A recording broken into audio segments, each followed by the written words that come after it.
Everyone, Swami Vivekananda महाविद्यालय के YouTube channel पर मैं सुनील कुमार प्रजापति राजस्थान के इतिहास में 1857 की क्रांति का चैप्टर हम अध्ययन कर रहे थे बच्चों। 1857 की क्रांति में मैंने आपको बताया था कि राजस्थान में जो ये 1857 की क्रांति होती है और ये जो क्रांति है इसमें छावनियाँ कितनी हैं यहाँ 6 छावनियों का हमने उल्लेख किया था। और अब 6 छावनियाँ जो थी वो कौन कौन सी 6 छावनियाँ थी, और उसके अलावा हमने यहाँ पर ये उल्लेख किया है कि जो 1857 का जो रिवॉल्ट होता है, ये 1857 का रिवॉल्ट इसकी वजह क्या होती है और किन कारणों की वजह से ये जो पूरे भारत में 1857 की क्रांति फैल गई थी और भारत से इसका आगमन राजस्थान में हुआ था और राजस्थान भी इससे अछूता नहीं रहा था। तो हम 1857 की जो ये क्रांति है, जैसे कि मैं बार बार ये शब्द बोल रहा हूँ 1857 की क्रांति, कुछ इतिहासकार इसको 1857 की क्रांति कहते हैं तो कुछ इतिहासकार इसको 1857 का विद्रोह कहते हैं। तो सबसे पहले हम यहाँ ये बात करेंगे कि ये 1857 की क्रांति थी या 1857 का विद्रोह था। अब बोले तो ये जो क्रांति है और ये जो विद्रोह है, इन दोनों में क्या डिफरेंस है, तो क्रांति किसको कहते हैं और विद्रोह किसको कहते हैं। तो यहाँ देखिए, ये मैंने यहाँ लिखा विद्रोह और यहाँ मैंने लिखा बच्चों क्रांति। यहाँ 2 शब्द आए, यहाँ पे एक जगह विद्रोह आया और एक जगह क्रांति आया। तो ये विद्रोह क्या होता है और ये क्रांति क्या होती है। तो यहाँ विद्रोह का मतलब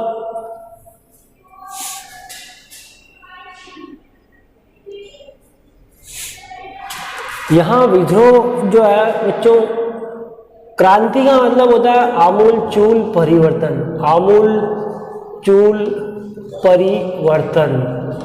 और यहाँ विद्रोह का मतलब होता है कहीं भी कोई जो है झगड़ा हो गया और उस झगड़े में क्या होता है कि झगड़े को समाप्त कर दिया जाता है। और इसमें आमूल चूल परिवर्तन कौन से क्षेत्र में होते हैं, जैसे भारत के राजनीतिक क्षेत्र में, सामाजिक क्षेत्र में, आर्थिक क्षेत्र में, सांस्कृतिक क्षेत्र में, और ये जो है हमारे प्रत्येक पहलू को शारीरिक और मानसिक पहलू पर इसका इफेक्ट होता है। अब बोले तो क्रांति जो है यहाँ विद्रोह हो गया। विद्रोह उसको कहते हैं कि जैसे किसी एक राजा का शासन है और राजा का शासन है और किसी ने वहाँ राजा के शासन पे पड़ोसी राज्य के किसी या उसी राजा के सामने हमेशा 2 समस्या होती है। एक उसकी एक तरफ देखें तो उसके आंतरिक समस्या, घर की समस्या, एक तरफ देखें तो बाहर की समस्या। तो कोई भी यहाँ हम इतिहास का टॉपिक अगर हम कर रहे हैं तो राजा के सामने हमेशा 2 समस्या होती है। पहले अपने पूरा देश जो है वो एक घर की तरह है, घर की समस्या। अब देश के अंदर कौन लोग विद्रोह कर रहे हैं, देश कौन अटैक, बाहर की समस्या। तो ये 2 ही समस्याओं को लेकर हम उस प्रश्न का हल किया जाता है। तो यहाँ हम बात कर रहे हैं कि जैसे राज्य के अंदर विद्रोह हुआ और विद्रोह हुआ, राजा ने अपने सेनापति भेजा और सेनापति ने विद्रोह को क्या कर दिया, समाप्त कर दिया। विद्रोह अब क्या हो गया बच्चों, समाप्त हो गया। अब जो विद्रोह समाप्त हुआ है वो तो कहलाता विद्रोह। और क्रांति का मतलब होता है जिसमें आम जनता जुड़ जाती है, सारी जनता जुड़ जाती है, राजा को पद से हटा दिया जाता है। जैसे फ्रांस में क्रांति हुई थी लुई 16वें के समय, लुई 16वें को सिंहासन से उतार दिया था, जनता ने शासन अपने हाथों में ले लिया था। उसी प्रकार 1917 में रूस की क्रांतियाँ हुई थी। उसी प्रकार बहुत सारी क्रांतियाँ हुई जिसमें खून खराबा भी हुआ था। यहाँ राजस्थान में भी क्रांति हुई जिसको 1857 की क्रांति का हमने नाम दिया है यहाँ पे। तो विद्रोह का मतलब ये होता है और क्रांति का मतलब ये होता है। विद्रोह का मतलब थोड़े समय के लिए होने वाला विद्रोह कहलाता है, जिसको तुरंत समाप्त कर दिया हमने।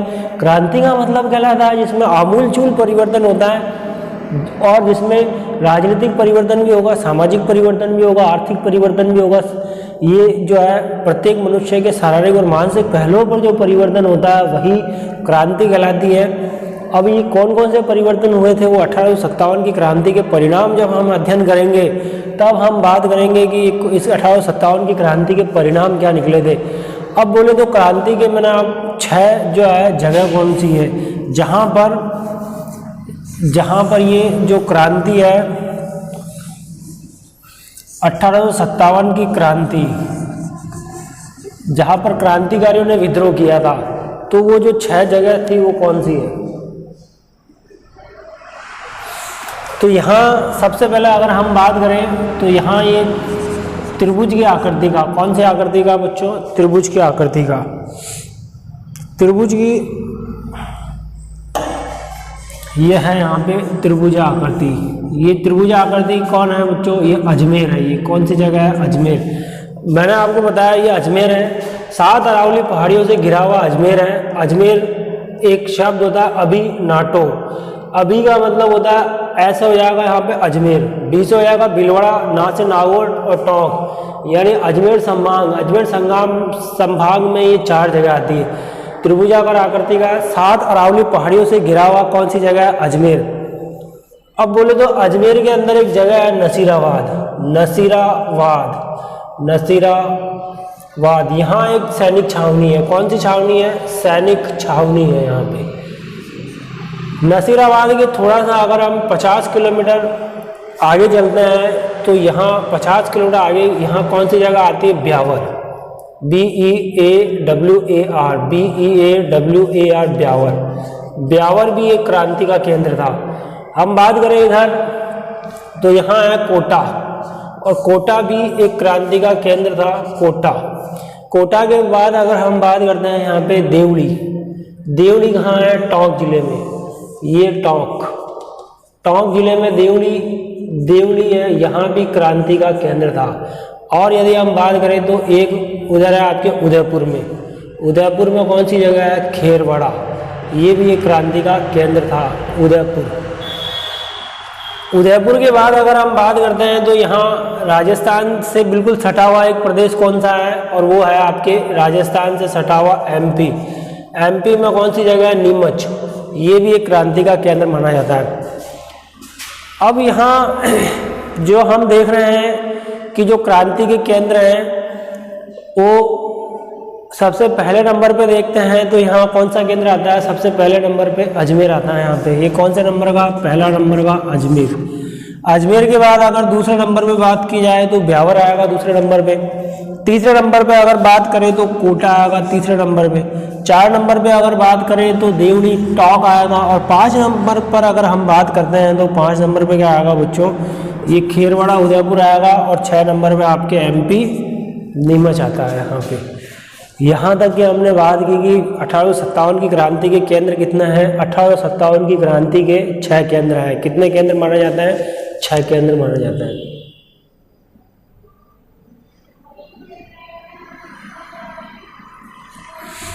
अब 6 केंद्रों की हमने चर्चा कर ली।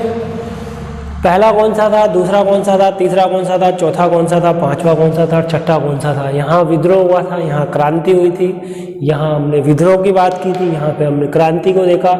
यहाँ हमने बताया कि राजनीतिक, सामाजिक, आर्थिक क्षेत्र में जो परिवर्तन होता है वो क्रांति कहलाती है। फिर मैंने आपको यहाँ बताया कि विद्रोह जो है वो 6 जगह हुआ था, पहला, दूसरा, तीसरा, चौथा, 5वां, 6ठा। हमने बात की पहले नंबर पे कौन है, अजमेर जिला है। दूसरे नंबर पे कौन सा जिला है, कोटा जिला है। तीसरे नंबर पे कौन सा है, तीसरे नंबर पे कोटा है। अजमेर ज़िले में 2 जगह है। अजमेर ज़िले में कितनी जगह है, एक तो आपके ब्यावर है, और फिर हमने टोंक देवली की बात की थी, उदयपुर खेरवाड़ा की बात की थी। और अब बोले तो ये 6 जो जहाँ क्रांतिकारियों ने हमला किया था, सरकारी संपत्ति को नुकसान पहुंचाया था, अंग्रेजों के खिलाफ जो ये क्रांति चल रही थी बच्चों, इस अंग्रेजों के खिलाफ जो ये क्रांति चल रही थी, इन 6 क्रांतियों में से 6 जो स्थल जो थे, 6 स्थलों में से 2 स्थल ऐसे हैं जहाँ पर कोई भी क्रांति नहीं हुई थी। तो वो 2 स्थल कौन कौन से हैं, तो अगर यदि हम बात करें 2 स्थल की, तो पहला स्थल जो था जो है ब्यावर, BEAWAR ब्यावर, और दूसरा है खेरवाड़ा। यहाँ पे कोई भी सैनिकों का विद्रोह नहीं हुआ था, यहाँ कोई सैनिकों ने आगजनी नहीं की थी, यहाँ कुछ ऐसी घटना नहीं घटी थी। अब बोले तो कितने स्थल कितने थे, 6, और 6 में से कहाँ 2 जगह क्रांति नहीं हुई। अब क्रांति जो है की क्रांति होने का कारण क्या था। 1857 की जो क्रांति थी उसके कारण क्या थे, क्या वजह कौन कौन सी वजह होती है। तो अगर 1857 की क्रांति के कारणों को देखा जाए तो इसके राजनीतिक कारण है, इसके सामाजिक कारण है, इसके आर्थिक कारण है और इसका तात्कालीन कारण भी है, तात्कालीन कारण भी है। अब राजनीतिक कारणों में अगर हम देखें तो जो जितने भी जो गवर्नर जनरल आए थे उन्होंने अपनी नीतियों को लागू किया था और अपनी नीतियों को लागू किया और अपने अनुसार वो चले थे।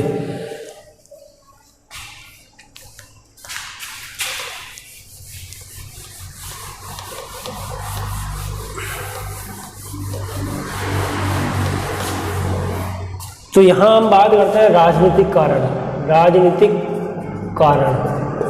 अब राजनीतिक कारण में कॉर्नवालिस जो था एक गवर्नर था और इस कॉर्नवालिस ने हिंदुस्तान में भू राजस्व व्यवस्था, कौन सी व्यवस्था, भू राजस्व व्यवस्था जो सिस्टम था उसमें इसने परिवर्तन किया था।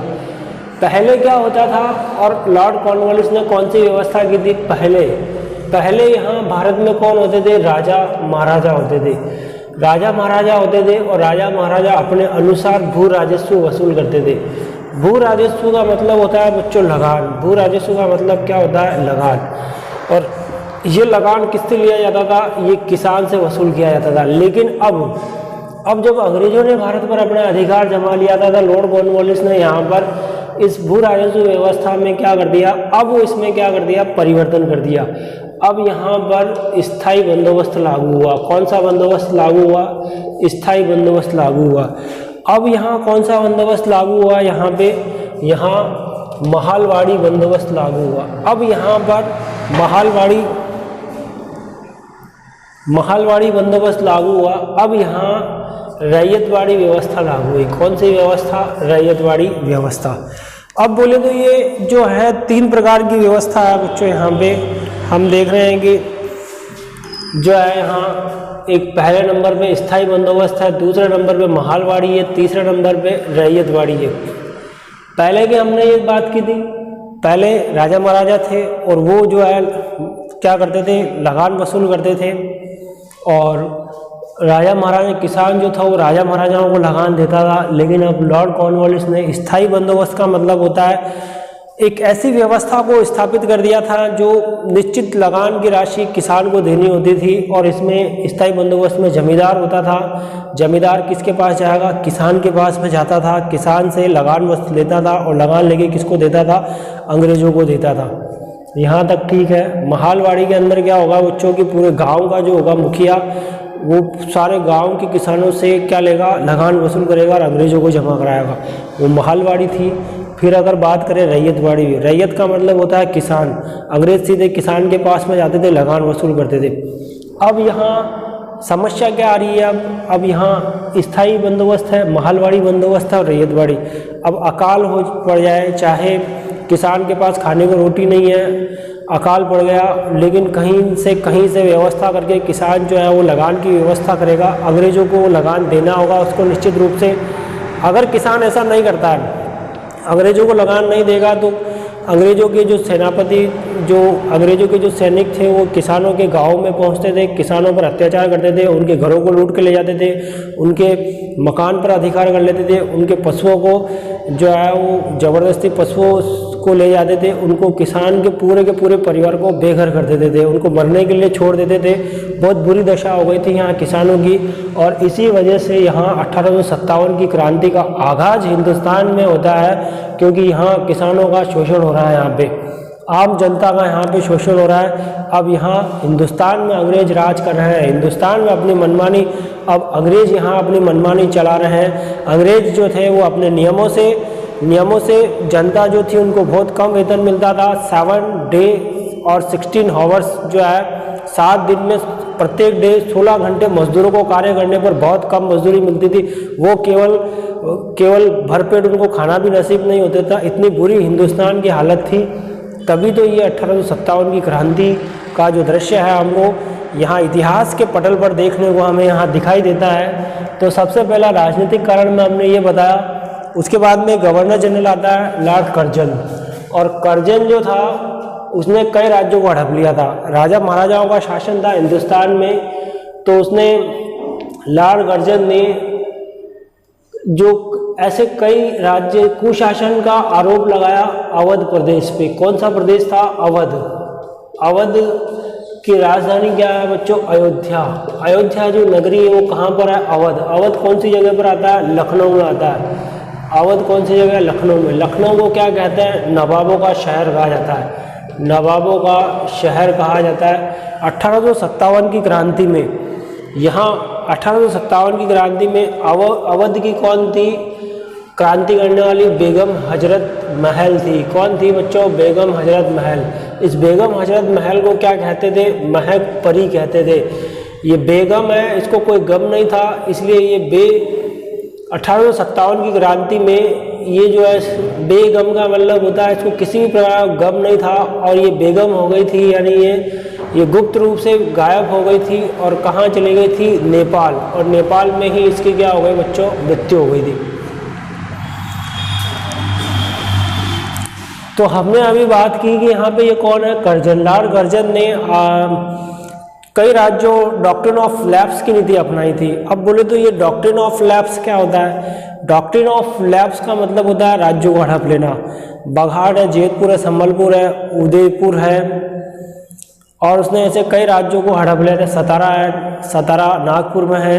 लॉर्ड कर्जन ने डॉक्ट्रिन ऑफ लैप्स का मतलब होता है बच्चों की, जैसे बोले तो एक राजा होता है, और राजा होता है उसका राज्य आराम से अच्छे से चल रहा है, उसका राज्य अच्छे से चल रहा है। अब उस राजा का कोई उत्तराधिकारी नहीं है, राजा का कोई पुत्र नहीं है, राजा का कोई उत्तराधिकारी नहीं है। तो ऐसे राज्य जिन राजाओं के कोई पुत्र नहीं है उनको गोद निषेध नीति के तहत ब्रिटिश साम्राज्य में शामिल कर लिया जाता था। अब बोले तो झांसी की रानी लक्ष्मीबाई थी, तो झांसी की रानी लक्ष्मीबाई ने पुत्र गोद लिया था, तो अब गोद लिया हुआ पुत्र जो है वो झांसी के अंदर शासन नहीं कर सकता है। ऐसे ही सतारा में भी जो राजा जो था उनके पुत्र नहीं था। तो ऐसे 5-7 ऐसे राज्य थे जिनको लॉर्ड कर्जन ने हड़प लिया था, और उन राज्यों को हड़पने से वहाँ के जो राजा महाराजा थे वो अंग्रेजों से नाराज़ हो गए थे, वहाँ की जनता नाराज़ हो गई थी, क्योंकि जो शासन पहले राजा महाराजा चलाते थे अब वो शासन किन के हाथों में आ गया? वो अब अंग्रेजों के हाथों में आ जाता है। तो यहाँ हमने क्या बात की? अभी तक हमने बताया कि कारणों में राजनीतिक कारण, सबसे पहला कारण हमने बताया कॉर्नवालिस। कॉर्नवालिस ने यहाँ हिंदुस्तान में 3 प्रकार की व्यवस्था स्थापित की थी। पहला स्थायी बंदोबस्त लागू किया था, दूसरा महलवाड़ी, और तीसरा रैयतवाड़ी। पहला कौन सा था? स्थायी। नाम से ही जाहिर हो रहा है स्थायी यानी 10 साल के लिए स्थायी था। महल का मतलब होता है पूरा गांव का गांव में एक मुखिया वो लगान लेता था, और लगान लेके अंग्रेजों को जमा कराता था। फिर हमने बात की रैयतवाड़ी। रैयत से सीधा अर्थ निकल रहा है, रैयत का मतलब किसान। अंग्रेज सीधा किसानों से टैक्स वसूल करेंगे। इससे पहले राजा महाराजाओं का शासन था, अब अंग्रेज आ गए। अंग्रेज आने के बाद ये सिस्टम हो गया। फिर मैंने आपको बताया लॉर्ड कर्जन ने अवध प्रदेश के राजा जो था उसको उस पर आरोप लगाया कुशासन का, कि भाई आप शासन को अच्छे से नहीं चला सकते हो, आपका राज्य जो है वो कुशासन में, और कुशासन में जनता पिस रही है। ऐसे कुशासन भरे राज्य में आप कैसे राजा का कार्य कर सकते हो? राजा के पद से हटा दिया। वाजिद अली शाह था, उनकी बेगम थी बेगम हजरत महल, बड़ी नाराज हो गई थी, उन्होंने अंग्रेजों के खिलाफ आवाज़ उठाई। उसने बेगम हजरत महल ने, बेगम हजरत महल इसको महक परी के नाम से जाना जाता था, बेगम हजरत महल को। नवाबों का शहर कहलाता है लखनऊ कौन सा शहर कहलाता है? नवाबों का शहर कहलाता है बच्चों। यहाँ अवध जो है वो, अवध को अयोध्या कहते हैं। अवध को क्या कहा जाता है? अयोध्या कहा जाता है। यहाँ पे अब बेगम हजरत महल जो तो 1857 की क्रांति में ये गुप्त रूप से गायब हो जाती है और नेपाल चली जाती है, और वहीं पर इनकी मृत्यु होती है। अब बोले तो और जो कर्जन ने जिन जिन राज्यों पर अपना एकाधिकार जमाया था, कर्जन ने जिन जिन राज्यों पर अपना एकाधिकार जमाया था वो राज्य कौन कौन से थे? तो अगर उनकी बात करें तो बघाट का नाम आता है, एक बघाट था। और यदि हम बात करें तो सतारा, नागपुर, संभलपुर आता है।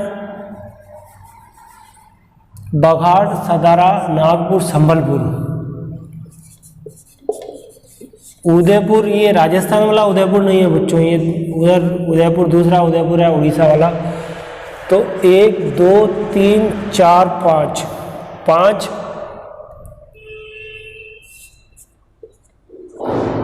झांसी, झांसी का नाम अपन भूल रहे हैं, ये झांसी 6, जेतपुर ये 7। लॉर्ड कर्जन ने, ये जो आप देख रहे हो पहले नंबर पे है बघाट, यहाँ बघाट को जो इस पे बघाट को हड़प नीति के तहत कौन सी नीति अपनाई है? Doctrine of lapse, doctrine of lapse. Doctrine of lapse को क्या बोलते हैं? गोद निषेध नीति। अभी अभी मैंने आपको बताया था कि गोद निषेध नीति क्या होता है। मैंने अभी बताया कि वो राजा होता है, कौन है बच्चों? को राजा है, और राजा के कोई पुत्र नहीं है। ऐसे जो राज्य हैं जिनके कोई जो आगे शासन चलाने के लिए कोई वंशज नहीं बचा है, ऐसे राज्यों को अंग्रेज जनता, अंग्रेज जो थी वो अपने ब्रिटिश साम्राज्य में इन राज्यों को हड़प लिया था। यही जो है, यही क्या कहलाता है? गोद निषेध नीति कहलाती है। और ये गोद निषेध नीति किसने शुरू की थी? ये हिंदुस्तान के अंदर लॉर्ड कर्जन ने शुरू की थी। किसने की थी? लॉर्ड कर्जन ने। कर्जन, ये हम राजनीतिक कारण पढ़ रहे हैं। बघाट है, सतारा है, नागपुर है, संबलपुर है, उदयपुर है, झांसी और जेतपुर है। ये जितने भी, पहला राज्य कौन सा बताया मैंने यहाँ पे? बघाट। कौन सा है बच्चों? बघाट। दूसरा कौन सा है? सतारा। दूसरा कौन सा राज्य है? सतारा। तीसरा कौन सा है? नागपुर है। और 4 नंबर पे संबलपुर, 5 नंबर पे उदयपुर, 6 नंबर पे झांसी और 7 नंबर पे कौन सा आता है? जेतपुरा। कितने हो गए? टोटल 7 हो गए। इधर कौन सा बताया था? अवध राज्य बताया था। और फिर हमने कॉर्नवालिस की कितनी नीतियाँ पढ़ी थी? 1 2 3। एक पढ़ा था स्थायी बंदोबस्त, फिर हमने पढ़ा था महालवाड़ी बंदोबस्त, और फिर हमने पढ़ा था रैयतवाड़ी बंदोबस्त। कितने बंदोबस्त हो गए यहाँ पे? 3 बंदोबस्त हो गए। ठीक है, 3 बंदोबस्त। ये था अपना राजनीतिक कारण। अब बोले तो 1857 की जो क्रांति थी, उस क्रांति का ये शुरुआत के कारण थे। अब उनके आगे के कारणों का अगर हम ध्यान दें तो सामाजिक कारणों में समाज के अंदर सामाजिक बुराइयां फैली हुई थी। समाज में कौन सी बुराइयां फैली हुई थी? सामाजिक कुरीतियां फैली हुई थी। सती प्रथा जैसी परंपरा थी, डाकन प्रथा थी, डाकन प्रथा, मृत्यु